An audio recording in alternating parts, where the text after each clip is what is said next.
Hello Ratbags, it's Jade Plays Games. Welcome to a special Fallout 76 video. The beta has started. I'm giving you a quick guide on how to make your camp and how to base build in Fallout 76. It's very similar to the settlement system, and if you've ever played any of the Fallout 4 game, you will know how to craft and do certain things. But if you're brand new to Fallout 76, maybe it's been a while since you touched Fallout 4, come with me as I show you the very basics of camp building, what you can do with blueprints, and how they really will help you set up bases, defense points and attack points when you're trying to take over workshops. I'll also be covering workshops, I'll be covering the different tiers, the building materials, and how grindy some of this stuff is going to be to really build up a decent steady camp. Let's go, it's the Fallout 76 guide to camping. So you can't really miss it, but as you're vacating the vault, make sure you pick up your camp system. This is obviously how you're going to be building your base anywhere on the map, more or less. There are certain points where you can't build, particularly in big settlements, towns or cities. When you leave the vault, follow the story guidelines and come across the Overseer's camp. This will give you a brief overview of some of the main ones, particularly to do with how to cook, how to craft armor, how to craft weapons and possibly ammo. Junk now has a proper valid use. Every time you collect something like a typewriter, a cash machine, a piece of rubber, maybe something like just wood, it's all going to have some uses in terms of building and helping you build whatever base, items, armor or weapons you want. Now I'm going to be going through weapons and armor in detailed videos once we get more high level sort of ingredients for you and show you how to craft stuff with really good modifications. But the camp is the building block. You can place your camp and that allows you to then craft the workbenches. You don't get any workbenches that come with your camp, it's simply the starting point. One of the first things you're going to want to make when you've got a camp set up is a stash box and a work craft bench. According to Pete Hines on Twitter, your stash box will have unlimited capabilities in terms of holding items.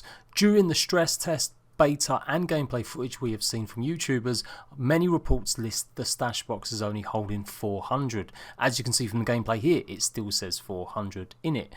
But I'm reliably told come full launch it's going to be unlimited space.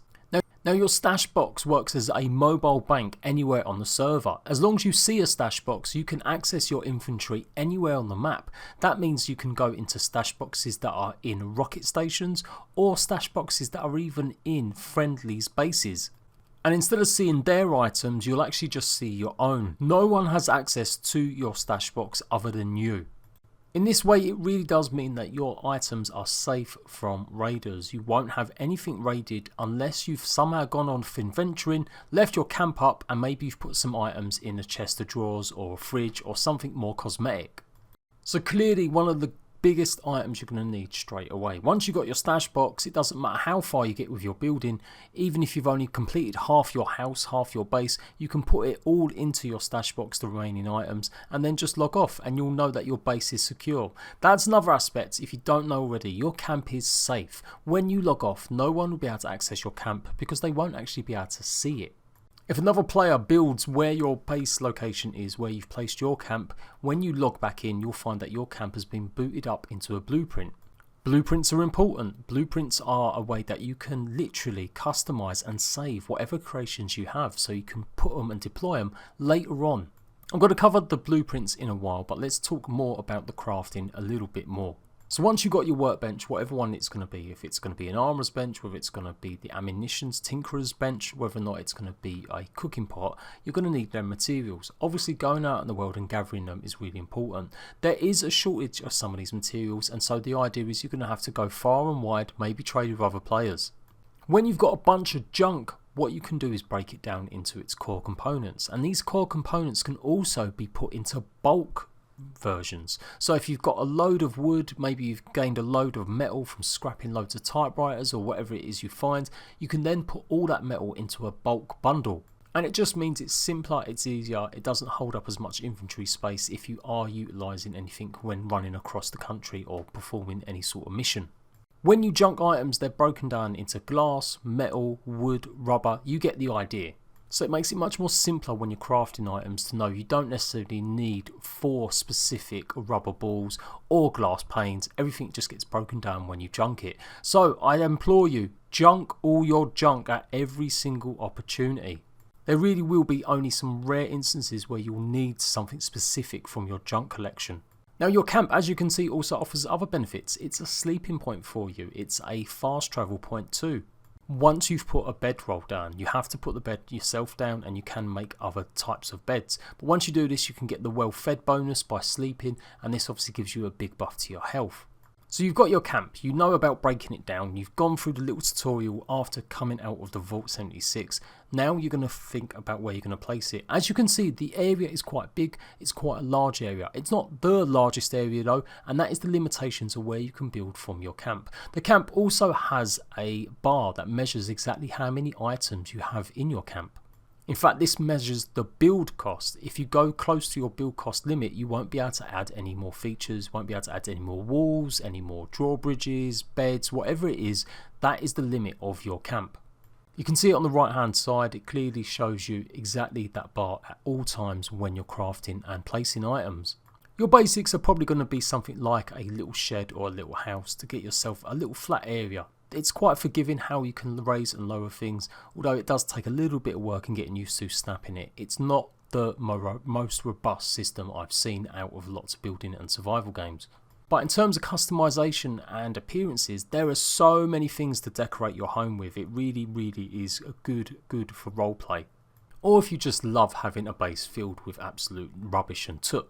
There are 5 main building tiers: wood, corrugated iron, cement, brick, and what appears to be reinforced metal. You get a whole bunch of pieces already available, so you don't have to be a certain level. As long as you've got the materials, you can craft these items as soon as you get hold of the materials. There are blueprints though that you're going to have to go and find out in the world. So some specialist items or variations of items that you might have, or different upgrades, they will require you to go out in the world and find the blueprints for them by completing missions and killing enemies. And just like in previous Fallout games, you can learn the items that you're looking for by dismantling what you've already got. So if you come across like a weapon or a piece of armour, dismantling it will give you the blueprint or the recipe so you can craft it for yourself in the future. And that applies to some building materials too. Camps are very much going to be a thing that you're going to pick up and drop down all the time. You might want to take it with you at all times. You might want to leave it in just the perfect base location and take a stash box with you so you can dump your stash box whenever you want. Like I said, them stash boxes open up as portals. As long as you see a stash box, you can dump inventory into it at any time. Camps are really going to be your home from home. They'll only get raided if you happen to be online and you're going around somewhere else. It would mean another player who's taking damage or putting anything towards your base or camp, they'll become wanted if they try shooting at your camp or destroying any of your features or your build pieces. I can't wait to test out some features like how far we can actually build in terms of tallness, how it'll all actually work, and whether or not we can make traps, turret traps, little mazes. There's loads of different things we're going to be able to do. Particularly, I'm really interested in how it works with workshops. Now, workshops act a little bit differently. These workshops are publicly available for anyone to claim. You can see there's that little circle. You've got to be in that zone to claim that workshop. Why are you going to be doing this? Why are you going to try defending workshops or making it your permanent sort of semi-base? Well, they've got loads of resources. This one in a scrapyard has resources to aluminium and metal deposits that give you hundreds, not 5s or 10s, but absolutely loads of them. So they become really important for resource gathering, so it's really crucial that you get to grips with getting the usage out of these. You might still only have it for one session of gameplay and then you'll just log off. Other players might come in and then take the workshop off you.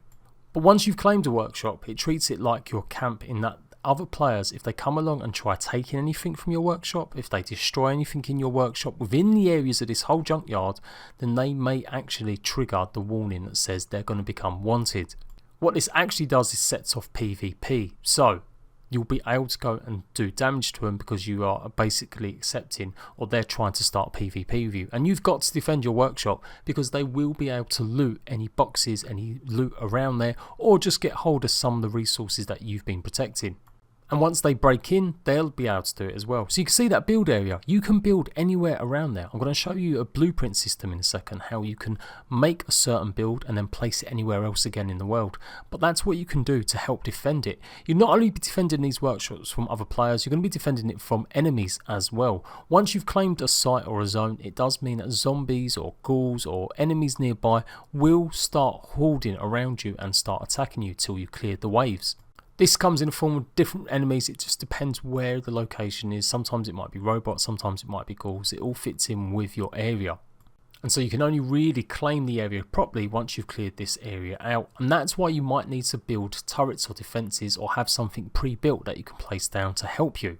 For small costing caps, you can basically put a cursor on every item in your camp, your builds, any workbenches you've placed, any storage chests, and you can blueprint it all up so it's all connected. Then what you can do is take that with you. That's how the blueprinting system works, that if a player builds in your exact location while you're offline, you'll have your base put into one of these blueprints. When you've got one of these blueprints, once you've grouped it up, you can save it, you can call it whatever name. In this way, you'll be able to have ready-made turrets, you'll be able to have ready-made bases, you'll be able to have ready-made storage containers, whatever it is you want to do. Once you've got these ready-made up, you can go and place them wherever you want. As long as you can place your camp down, you'll be able to place your blueprint. In fact, your blueprint comes even without the camps. You don't need to move your base. These are extras that you can set up for yourself as well. Here you go, you can see a real clear definition picture of how it actually works. I'm moving it across the land and I'm trying to find a new home for it. As long as it's not within the camp area that I've already built, you can place this down anywhere. So in a way, if you're grouping up with friends, you'll be able to build really connected bases. There may be a few little holes here and there, or maybe there'll be sort of anti-lock chambers, but you will be able to all build your own certain features and place in places. Now you can't directly share your workshops with players, and that goes for the public workshops as well. If you claim a public workshop, it's yours. If another player starts treating it wrong or shooting at it or destroying it, it will be classed as a PvP action. But the idea is that obviously you can share the resources afterwards, and as long as that player is in your group, in your little tribe, they will be able to claim the resources that are in there, just not anything that's in your stash box. I do need to play around with a little bit more with the blueprint system. I really want to show you some quick, easy ways that you can set up turret systems by using it effectively. And I think there's still a few mechanics that need to be worked out, obviously during the beta. But here you can see I'm at the public workshop and I'm about to trigger the little build that I had. At first I thought I was going to be able to just place some cook pots, and then I realised that I can actually place my whole entire blueprint that I made earlier. It's a really cool feature and I really like it. It's literally just packing up everything you own and placing it down in a convenient, nice, easy spot. And that's pretty much it. If you've got any questions, shoot them up to me. Make sure you're checking out my live streams. I'm going to be live streaming nearly every single hour of the Fallout 76 beta. I've got all the information you need. Please like this video if it's helped you out at all. Come at me with any more tips that you find, and let me know if you've got any good locations for some of their more rarer, harder to find blueprints. Don't forget, I will be covering weapons and armor tutorials in much more detail, also cooking pots and what the benefits of that will be as well, and showing you how perk cards can affect your camp builds too. I am Jade Plays Games. Don't forget to like, and I'll see you rat bags for another Fallout 76 video very soon.